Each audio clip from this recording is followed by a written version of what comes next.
Please welcome the one and only Judd Apatow. Good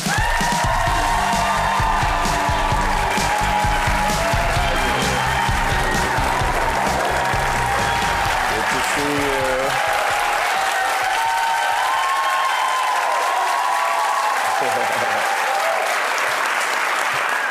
Okay, we go back a really long way. Like, long way. The first time I ever directed, I directed Drew. The first time. Maybe the first scene I ever directed. The Larry Sanders Show. That was a very scary day for me because I never even was sure I wanted to be a director. And one day Gary just walked into my office and went, "You're doing the next one." And why do you think he said that? What did he see in you? I just think he thought I'd be good at it. And then he sent me, into war with you and Jeffrey Tambor and Rip Torn. Oh my God, who is kind of notoriously difficult. He was complicated. The first time I shot a scene with him, we're shooting the scene, and I was just scared to say anything. I just thought, I'll get 6 takes from Rip and say nothing. I'll have enough. I'm not going to tell him to do anything. And they do the first take, and then he looks at the cinematographer, and he goes like, "What are you doing? You're shooting my ear!" And the camera was like right in front of him. Like, it didn't even make sense. and then the guy's like, "I'm right here, Rip." And he's like, "I know the angles. I shoot skeet." That's my first day of work. All right, so you get a bite of the apple. Yes. And is it like, that's it, you're in? Well, I did think, I guess I can do this. So I remember when you brought Baby Maud, when you were doing rewrites on The Wedding Singer. Now, you were roommates with Adam Sandler. Yes, I was. When we were like fresh out of college. We lived together. Oh, there you go. I mean, come on. Look at you!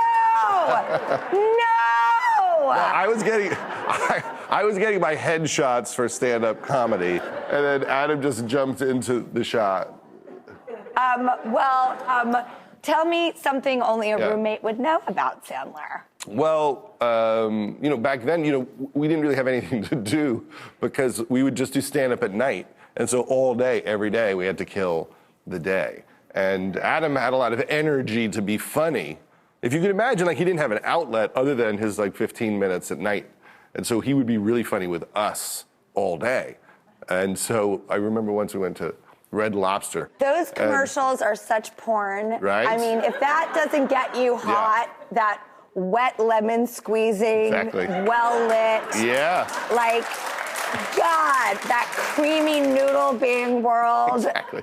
And back then, you don't even think that anything's unhealthy, right? I used to have 2 fettuccine Alfredos. I'd ask for a double. That's how I ate at that age. Every night at 1 in the morning in the Improv, I would eat a double fettuccine Alfredo. You are my kind of guy. So we go to Red Lobster, and it's just me and Adam alone eating there. And then Adam would try to humiliate me in spaces, so if you were in an elevator with Adam and other people, he would always fart and go, "Judd!" But all the time, every time there was an elevator, you're like, I don't want to go in there with you. And so we're eating dinner, and he farts. So he just rips. And it's a terrible one.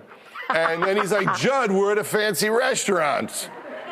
And then I'm just I'm so mad I'm eating, and then 10 seconds later, a little kid, a 5-year-old, just goes, "Mommy, how come I can't smell it?"